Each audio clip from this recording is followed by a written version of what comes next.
Chers amis, chers frères et sœurs, bonjour et bon sabbat.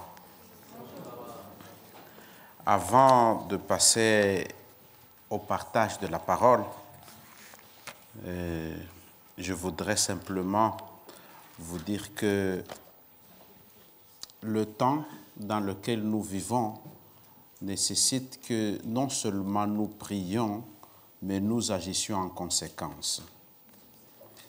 Vous savez, la plupart du temps, nous aimons parler de la prière, de la réformation, de tout ce qui va avec. Et parfois, je me pose la question, ça sert à quoi de prier si nous ne mettons pas aussi des efforts de changer notre façon d'être? Vous savez, samedi dernier, nous étions à Saint-Louis aux États-Unis. C'était la fin de la session de la conférence générale. Dans cet endroit où, avec la présentation artistique, musicale et tout le décor qui va avec, les gens avaient l'impression de monter au ciel. Et aussitôt que la soirée était finie, nous étions retombés sur la terre. Et lorsqu'on était sur la terre, je regardais, j'écoutais des gens venus de plusieurs parties du monde, pour ne pas dire de toute la terre, des adventistes, les uns contents et les autres déchus. Vous savez, il y a des gens qui pensent que l'Église devait fonctionner autrement. Il y a ceux qui pensent qu'on devait changer tous ceux qui dirigent l'Église pour mettre d'autres. Je voyais les Brésiliens avec joie qui étaient contents parce que le président de la conférence générale est brésilien. Je voyais les Africains qui étaient tristes parce qu'ils sont plus nombreux que tout le monde qui n'avait pas de secrétaire, de président et de trésorier. Et là, je me suis rendu compte que nous sommes dans une situation où nous devons être vigilants. C'est-à-dire que l'Église, mondialement parlant, devient de plus en plus difficile à diriger. Nous étions dans des groupes de réflexion et d'études. Seulement pour nous, de la division nord-américaine, ce n'était pas évident de pouvoir réfléchir de la même façon entre ceux qui viennent du Québec et ceux qui viennent de la Caroline du Nord ou de la Californie. Et on se posait la question, c'est quoi notre identité? Sur la question, c'est quoi notre identité, on avait plusieurs réponses. Il y a ceux qui trouvaient que notre identité, c'est de ne pas manger du porc.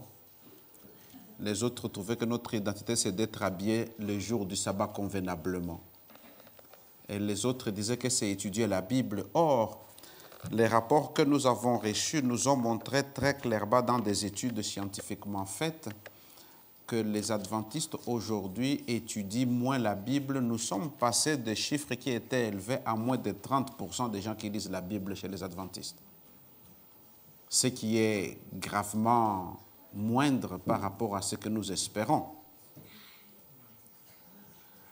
Et dans cette diversité, je regardais l'Église mondiale avancer et parfois avec des attentes différentes. Et je me disais que peut-être que nous avons encore une tâche à faire, seule de comprendre ce que nous devons faire. Parce qu'il y a un courant d'adventisme socio-culturel dans lequel nous avons plusieurs églises qui se sont transformées en des clubs socio-culturels, des gens qui se rencontrent, qui se réjouissent, qui chantent, qui mangent et qui condamnent et qui attaquent les autres qui ne sont pas comme eux. Et il y a aussi ce qui fait la force de l'Évangile, c'est-à-dire malgré la médiocrité de l'être humain, Christ continue à être proclamé, peut-être par des moyens que nous nous attendons moins. Et je me suis dit, au niveau de notre fédération au Québec, nous avons un grand défi. C'est-à-dire qu'à l'image de l'Église mondiale, comment est-ce que nous pouvons faire pour que chacun de nous soyons individuellement engagés dans une relation avec Christ, de sorte que nous puissions être la lumière du monde. Je trouvais que lorsque nous étions assis comme délégués, il y avait de la difficulté à créer ce qu'on peut appeler l'unité de l'Église. Parce que ce n'est pas évident. Même dans notre façon d'adorer, ce n'est pas évident. Même dans notre façon de prier, ce n'est pas évident. Les présidents des séances nous ont dit à plusieurs reprises de ne pas applaudir quand il y avait un nom qui nous plaisait beaucoup plus que d'autres. Mais il était fatigué à force de le dire, il n'y a personne qui l'écoutait. En fait, c'était comme des gens qui assistent à un match de football où lorsqu'il y a un qui marque, on applaudit. Et dans ce cas-là, le goal, c'était lorsqu'on nommait quelqu'un de son pays, on applaudissait. Mais il y avait de bonnes choses, c'est-à-dire nous focaliser sur la mission de l'Église, faire des disciples et être fondés sur la parole de Dieu. Et c'est pour cela que je me suis dit, pendant les jours qui viendront dans les églises que je visiterai, je voudrais mettre l'accent sur un point précis. Et c'est cela qui va faire l'objet de ma prédication de ce matin. Parce que les temps sont difficiles. Prions. Éternel Dieu notre Père, nous voulons te demander la présence de ton Saint-Esprit, afin qu'il nous guide, qu'il nous dirige, et que tu puisses nous écouter, que tu puisses aussi nous parler. Transforme nos cœurs et fais en sorte que dans tout ce que nous faisons, ton nom soit glorifié. C'est ce que je te demande au nom de Jésus. Amen. Ce matin, donc, je voulais partager avec vous une méditation autour de ce titre « Perspicace en son temps ».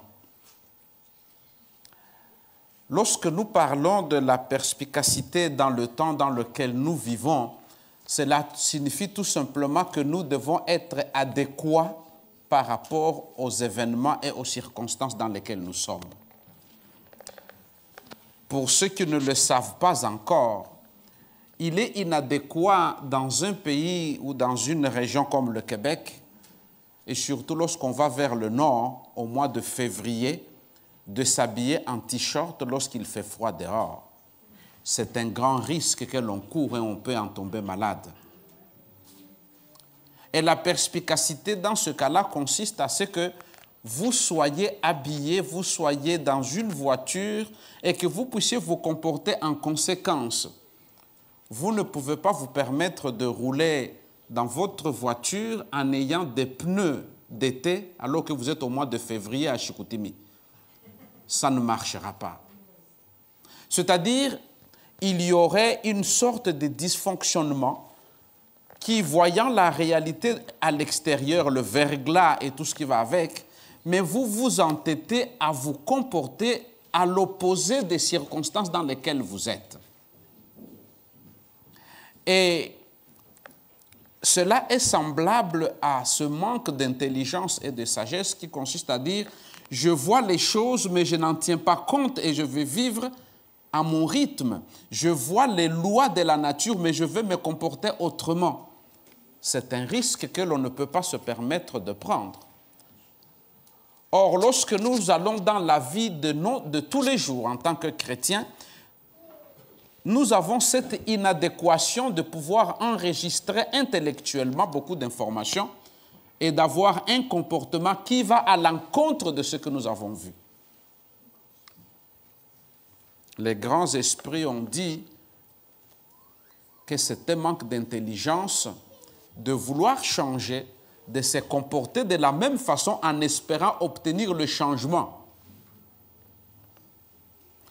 C'est-à-dire que cela ne fait pas de sens, cela ne fait pas de la sagesse lorsque nous voyons qu'il y a une certaine chose que nous devons faire et nous savons ce qu'il faut faire, mais nous nous comportons différemment et nous espérons un changement des tendances. Et l'exemple par excellence que je voulais prendre des gens qui ont eu cette intelligence, ce sont les fils d'Issachar, dont la Bible parle dans les livres, dans la première partie de la Bible que nous appelons l'Ancien Testament. Lorsque vous lisez le livre de Chroniques, la première partie, le premier livre de Chroniques, le chapitre 12 et le verset 32, que je vous invite à prendre parce que c'est un texte que vous connaissez parfaitement bien. Le texte nous dit dans 1 Chronique, le chapitre 12, le verset 32, « Des fils d'Issachar ayant l'intelligence de temps pour savoir ce que devait faire Israël, 200 chefs et tous les frères sous leurs ordres. » C'est l'une des mentions où on parle de fils d'Issachar.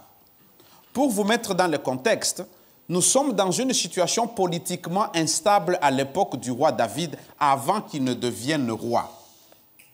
Comme vous le savez, il y avait une sorte de compétition. Le peuple avait choisi d'avoir un roi. Et ils sont allés voir Dieu, ils sont allés voir le prophète pour lui dire « Nous avons besoin d'un roi comme il y en a chez toutes les nations. » Et vous savez ce qui s'est passé. Dieu leur a dit « Il n'est pas bon que vous ayez un roi parce que vous avez l'avantage d'être sous la direction des dieux directement. » Et ils ont tous dit, nous voulons être comme toutes les nations, parce que les autres nations au moins ont une référence, une personne qui marche devant elle. Et ils ont décidé d'avoir un roi. Et ce roi-là, lorsqu'ils ont décidé de l'avoir, malgré les avertissements de Dieu, ils ont quand même décidé de continuer dans leur projet. Et c'est ainsi que le roi Saül est devenu leur chef. Et tout le monde savait quel serait le résultat parce que Dieu l'avait déjà annoncé. Et il s'était très mal comporté. Remarquez, il y a un élément qui est très important. Lorsqu'on a choisi le roi Saül, il était impressionnant par sa taille. La Bible nous dit qu'il était grand, il était peut-être beau. C'était quelqu'un que l'on pouvait voir et qui se faisait remarquer à distance. Et comme l'être humain est généralement frappé par ce qu'il y a à l'œil, ils sont tombés dans ce piège-là de prendre ce roi tout en oubliant l'histoire du livre de Genèse qui nous dit que c'était simplement par l'attirance des yeux que Ève est tombée dans le péché. Et lorsque Dieu a constaté avec le peuple que Saül conduisait les gens dans le mal, on a décidé de prendre David. Et ce roi David, même son papa n'avait pas confiance en lui, suffisamment de confiance pour dire que c'est celui-là qui deviendra le roi. Vous vous souviendrez lorsqu'on a été le chercher. Lorsque le prophète a été voir le papa de David, il lui a dit de lui montrer où étaient ses enfants. Et ce papa, comme par hasard, par accident, il avait oublié qu'il avait un fils qui s'appelait David. Et lorsque le prophète lui a demandé, est-ce que c'est tout ce que tu as comme enfant? Et c'est à ce moment-là qu'il s'est souvenu, il a dit, ah oui, il y en a un, mais il est moindre. Il est insignifiant, il n'a aucune apparence, il n'est pas grand, il est petit. Et là, je l'ai envoyé pour paître, pour aider ses frères. Et le prophète dit, mais c'est celui-là que tu dois m'amener. Et il est venu, on l'a oint. Je ne suis pas sûr que son papa s'attendait à ce que ça puisse être lui le roi d'Israël. Je ne suis pas sûr que les grands frères de David pensaient que ça serait lui qui serait le roi d'Israël. Et pourtant, c'est lui. Et même lorsqu'il avait été oint de cette façon-là, il n'a pas accédé tout de suite au pouvoir. Il y a eu une lutte entre lui et Saül. Vous vous souviendrez de la Bible qui nous raconte comment est-ce qu'au travers de la savane, lorsqu'ils étaient dans cette brousse-là en train de fuir, Saül et David se sont cherchés à tour de rôle, se faisant une guerre atroce. Et de toute apparence, il n'y avait pas de possibilité que David puisse être roi. Il n'avait pas de chance. Il n'avait pas les atouts qu'il fallait. Et c'est dans cette période-là que le peuple était obligé de faire un choix, soit suivre David, soit suivre le roi Saül. Mais les éléments qu'ils avaient à leur disposition, qui étaient objectifs, ne plaidaient pas en faveur de David. Il fallait avoir un élément de la foi pour penser que ça serait au travers de David que le peuple aurait un roi et qui apporterait la stabilité. Et c'est dans ce contexte-là que l'on cite le fils d'Issachar. Or, le fils d'Issachar, ils ont décidé que la personne qu'il fallait choisir, c'est le roi David et non pas le roi Saül, malgré les apparences. Et le chapitre 12 vient comme un correctif pour montrer que le roi David, le futur roi, avait beaucoup de gens qui le soutenaient. Beaucoup de gens qui le soutenaient non pas à cause de sa capacité de diriger, mais parce qu'ils avaient discerné que c'était la volonté de Dieu. Parce qu'ils avaient discerné qu'au-delà de son apparence, au-delà de ce qu'il est, il possédait en lui quelque chose.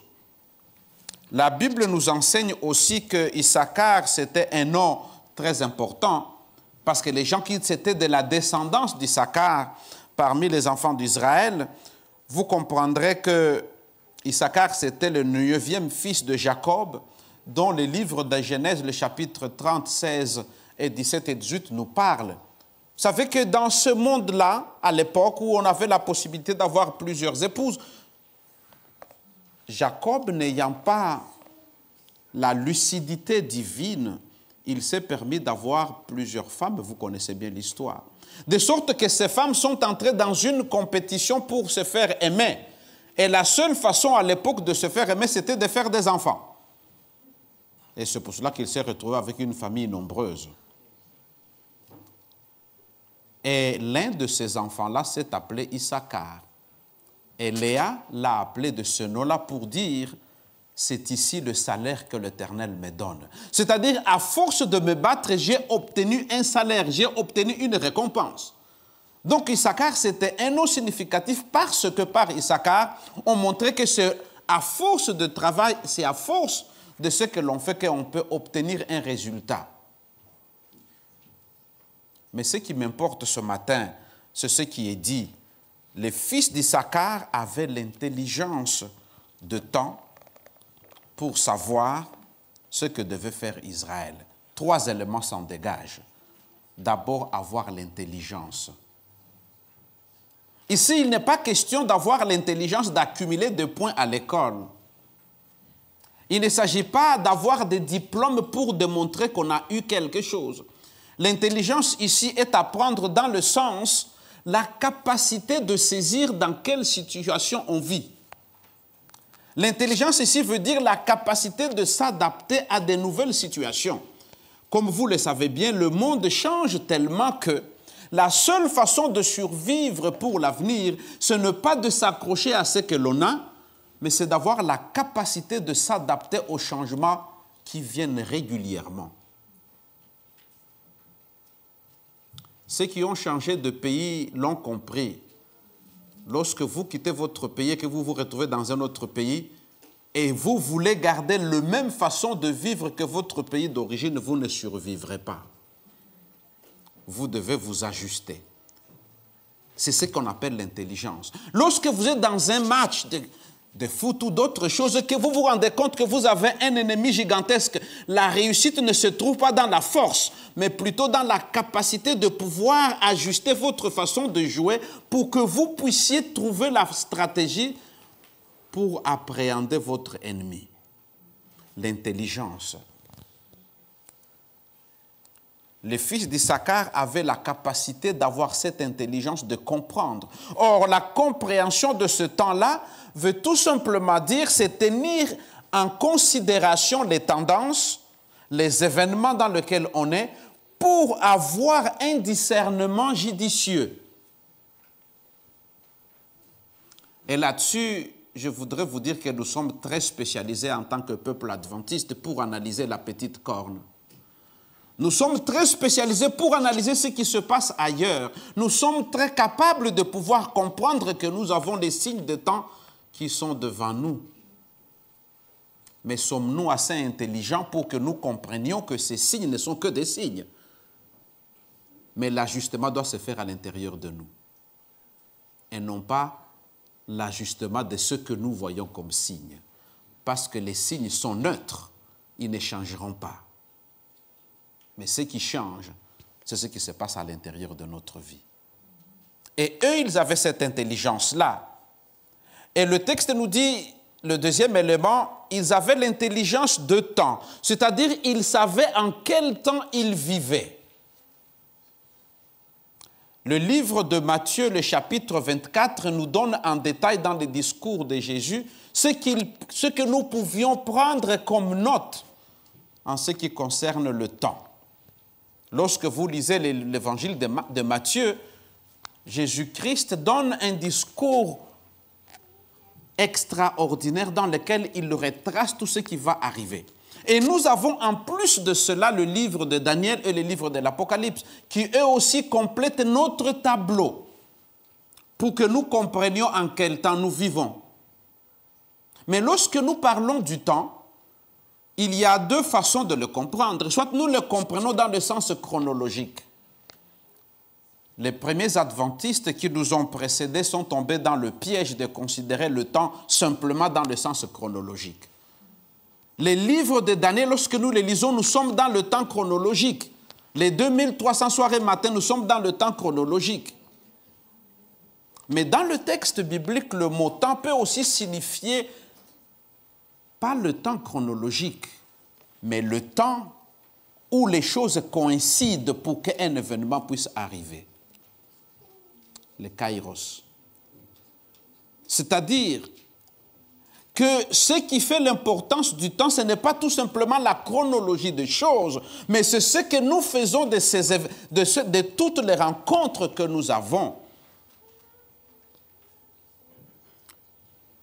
Je voudrais prendre ici l'exemple de comprendre le temps, l'exemple de Job. Lorsque vous lisez le livre de Job, la Bible nous dit que cet homme a extrêmement souffert dans sa vie. La Bible nous dit qu'il était un homme intègre, c'était quelqu'un qui craignait Dieu. C'est quelqu'un qui était capable de faire des prières et il priait pour ses enfants. Et la Bible nous dit aussi qu'à chaque fois que ses enfants avaient une fête ou un anniversaire, il faisait monter vers Dieu des offrandes.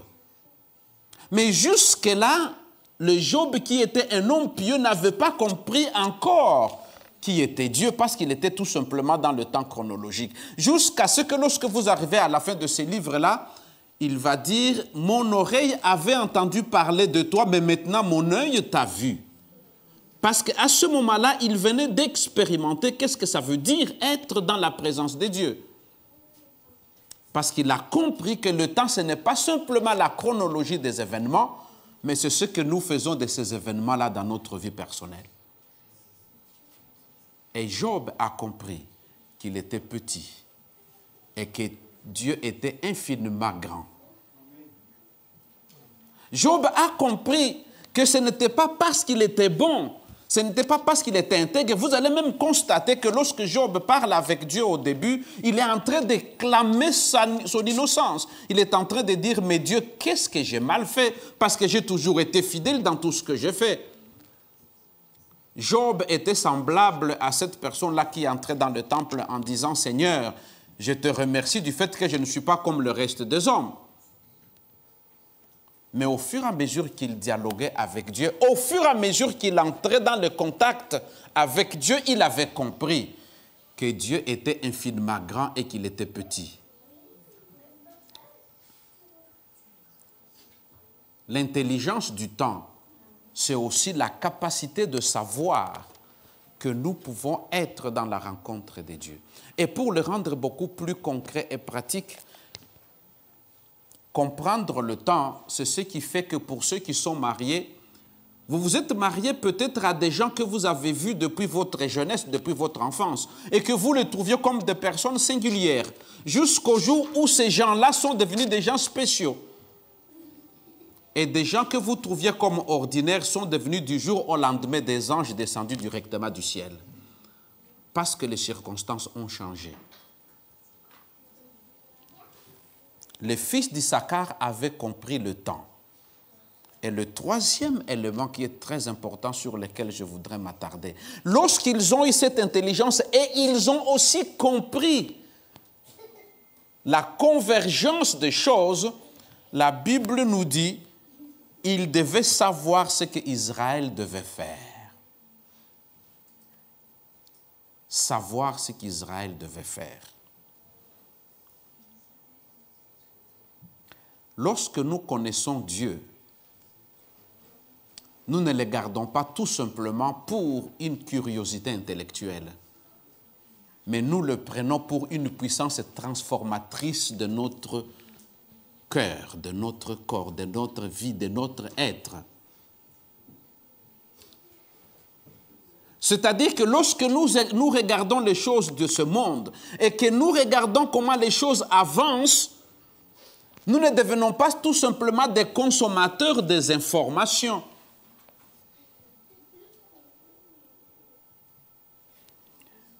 Il y a un élément qui me frappe ces derniers temps.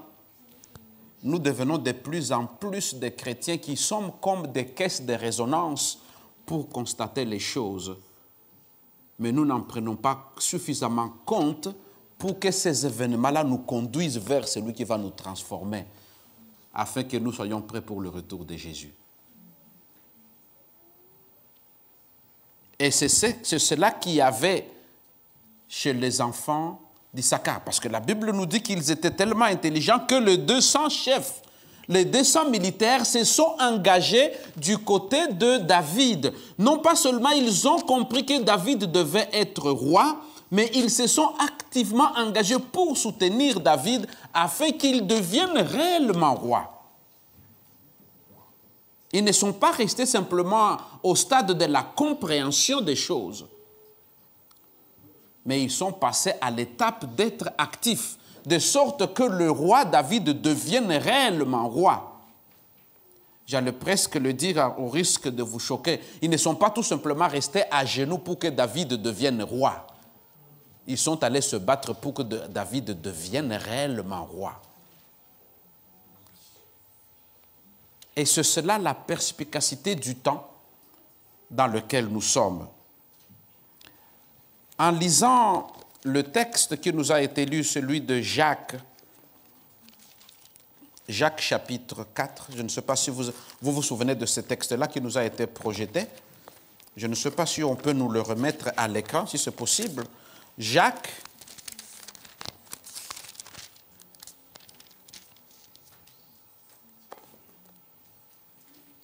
voilà ce que la Bible nous dit. D'où viennent les luttes et d'où viennent les querelles parmi vous? N'est-ce pas de vos passions qui combattent dans vos membres? Vous convoitez et vous ne possédez pas. Vous êtes meurtriers et envieux et vous ne pouvez pas obtenir. Vous avez de querelles et des luttes et vous ne possédez pas parce que vous ne demandez pas. Vous demandez et vous ne recevez pas parce que vous demandez mal, dans le but de satisfaire vos passions. Je voudrais que je traduise le verset 3 à une autre façon. Vous demandez mal parce que vous demandez de façon égoïste, c'est-à-dire de façon à satisfaire vos passions. Nous observons les signes des temps, mais dans un sens égoïste, parce que nous voulons partir et fuir la misère qu'il y a sur la terre. Et des fois, je me demande que si les conditions sur la terre s'amélioraient davantage, notre flamme de revoir Jésus va diminuer parce que nous serons tellement bien qu'il ne vaudra pas la peine qu'il revienne. Or, le problème, ce n'est pas que Jésus doit revenir ou pas. Nous devons l'aimer au-delà de tout ce que nous avons. C'est-à-dire que plus nous observons le temps, plus en nous devait y avoir une flamme d'aimer Jésus, qu'il revienne aujourd'hui ou qu'il revienne dans 1000 ans. Mais le plus important, c'est que nous puissions l'aimer de tout notre cœur. Et ce texte de Jacques me dit quelque chose de triste et de troublant. C'est-à-dire qu'il est en train de dire qu'il y a beaucoup de luttes à l'intérieur de nous. Aujourd'hui, je ne veux pas m'attarder sur les luttes entre nous, parce que ça ne vaut même plus la peine de les chercher, il y en a. Et croyez-moi, il y en a. Ça se trouve au niveau des églises locales et au niveau de la conférence générale. Des luttes. Ça se trouve au niveau de nos couples et ça se trouve aussi au niveau de nos familles, nos frères et sœurs. Il y en a.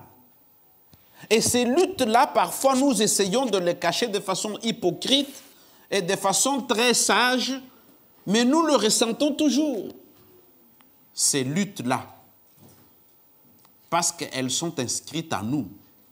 Parce qu'il y a chez l'être humain un côté tellement égocentrique qu'il ne peut pas se réjouir que l'autre s'en sorte.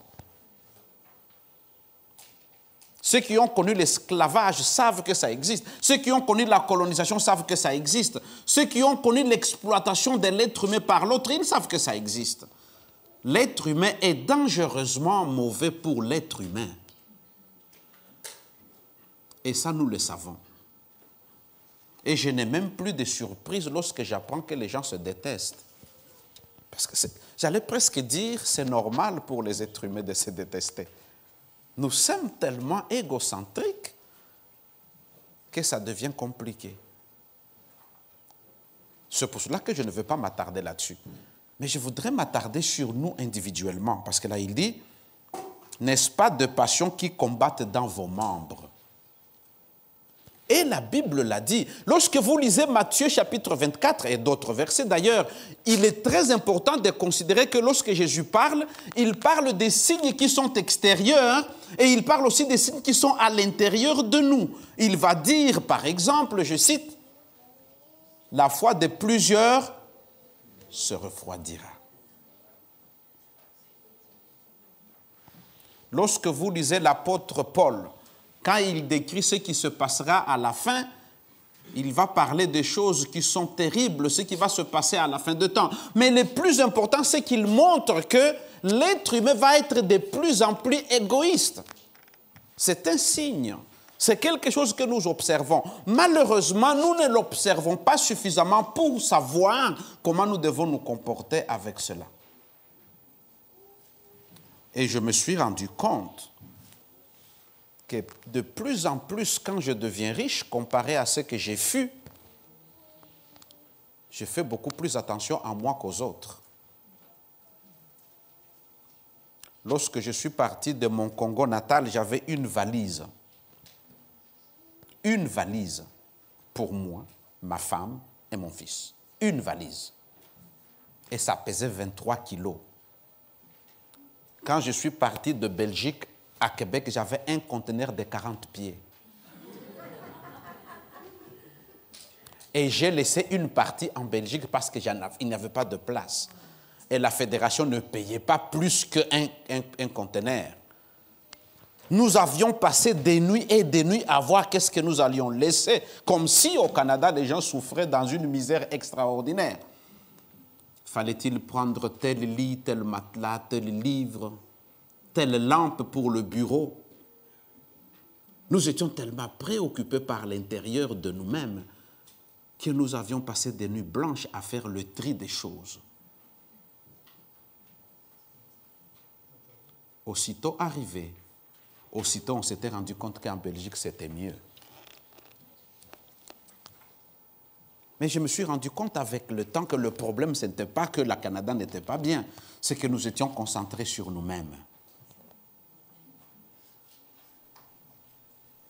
Or, lorsque nous lisons la Bible, nous savons qu'il y aura ce côté-là. Et c'est là où je voudrais vous faire comprendre l'inadéquation de notre comportement. Nous savons que ces choses-là viendront. Nous savons que nous serons de plus en plus égoïstes. Plus nous le savons et plus nous l'aimons.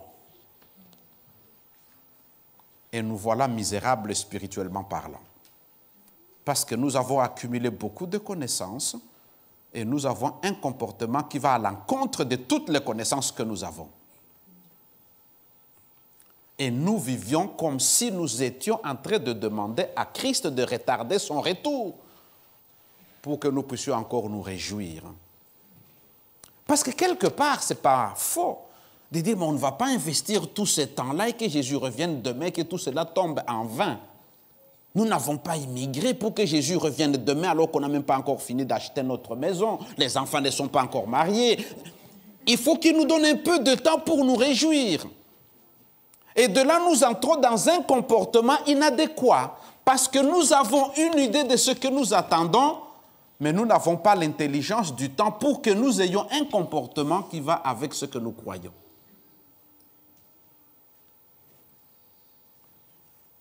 Et Jacques de dire, vous demandez et vous ne recevez pas parce que vous demandez mal dans le but de satisfaire vos passions.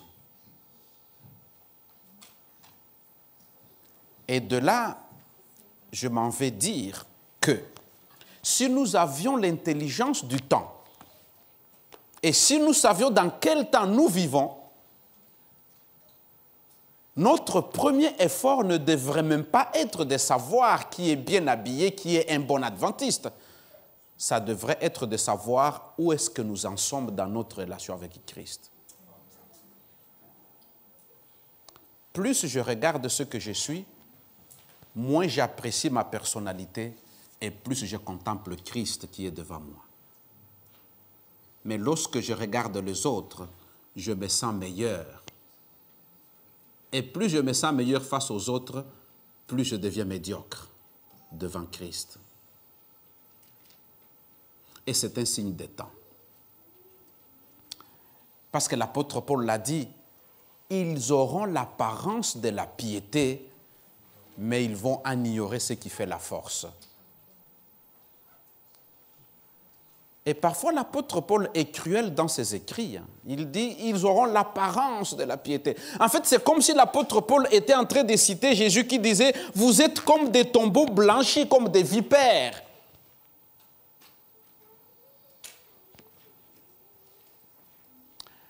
Et cela se résume dans le manque de discernement et le manque d'intelligence.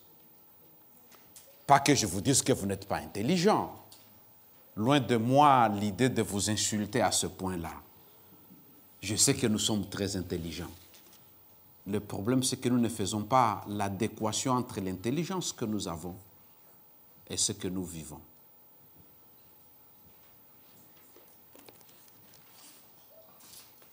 Je me rappelle, dans une série de conférences d'évangélisation dans un endroit, après avoir parlé pendant plusieurs semaines, plusieurs personnes sont venues pour me dire « Nous devons être adventistes. C'est merveilleux ce que vous vivez. » Et ils sont venus à l'église. Quelques semaines après, l'un d'eux venait me voir. C'est bizarre, j'ai un sentiment bizarre. Je lui ai dit « Mais c'est quoi qui est bizarre ?» Il m'a dit « Mais quand je vous vois étudier la Bible, là, je trouve que vous êtes vraiment avancé.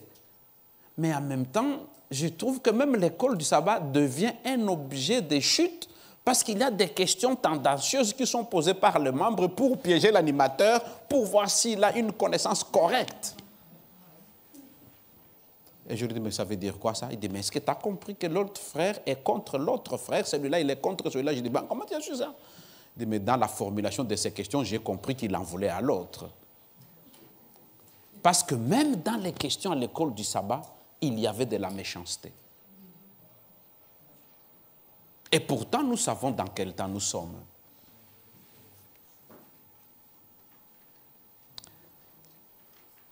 Heureusement, quelque chose de bon est là.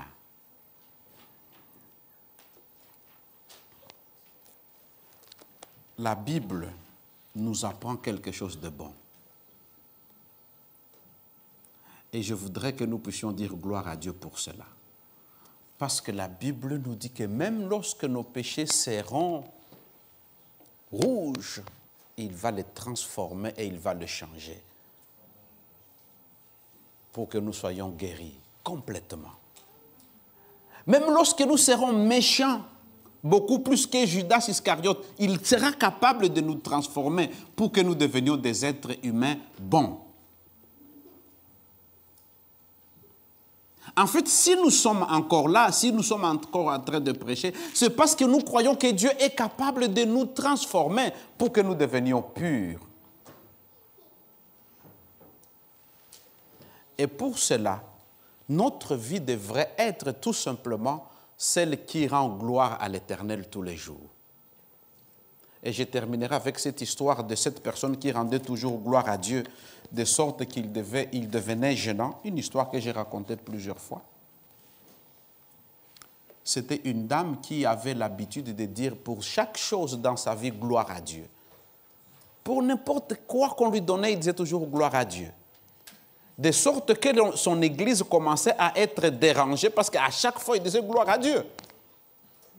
Et lorsqu'il y avait une prédication qui touchait son cœur, elle s'élevait dans la salle pour dire gloire à Dieu. Et les anciens se sont arrangés pour dire, mais cette dame-là, elle dérange la sérénité de notre adoration. Ils ont commencé à s'inquiéter, ils ont parlé avec son fils.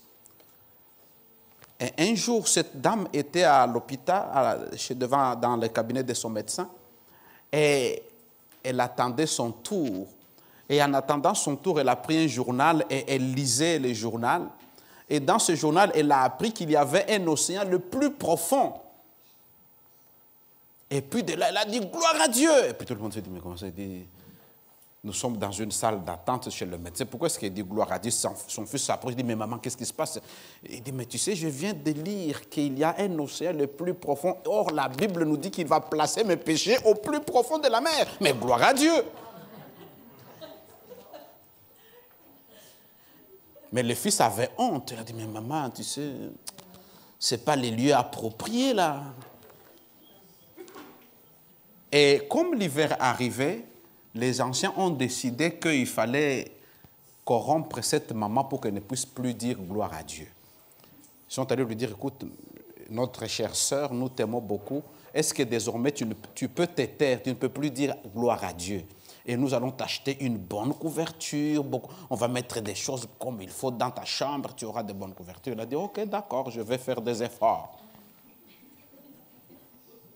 Et le sabbat suivant, le prédicateur s'est levé et il a dit, même si vos péchés sont rouges, je les rendrai plus blancs que la neige. Elle s'est levée et dit, couverture ou pas couverture, gloire à Dieu. Elle n'a jamais eu la couverture, bien sûr. Ils étaient déçus. Mais lorsqu'on lui a parlé, on lui a demandé, mais pourquoi est-ce que tu nous déranges avec cela? Elle a dit, mais je ne peux pas me taire devant le caractère merveilleux de Christ qui est capable de me transformer. Et c'est merveilleux. En fait, je voulais dire ceci. Si nous avons l'intelligence de temps, si nous connaissons dans quel temps nous sommes, et si nous avons le discernement, nous devrions travailler beaucoup plus sur ce que nous sommes, parce que la plus grande chose que nous apporterons avec nous au ciel, Ellen White le dit, c'est notre caractère. L'argent, vous allez le laisser chez le banquier, ça sera brûlé. Vos maisons, vous allez les laisser avec leur hypothèque, ça sera brûlé. Votre travail, ça restera avec vos employés, ça sera brûlé. Mais votre caractère, c'est cela que vous apporterez au ciel. Et ma prière, c'est que vous ayez un bon caractère. Ayons la perspicacité de vivre dans notre temps. Et que le Seigneur nous bénisse. Amen.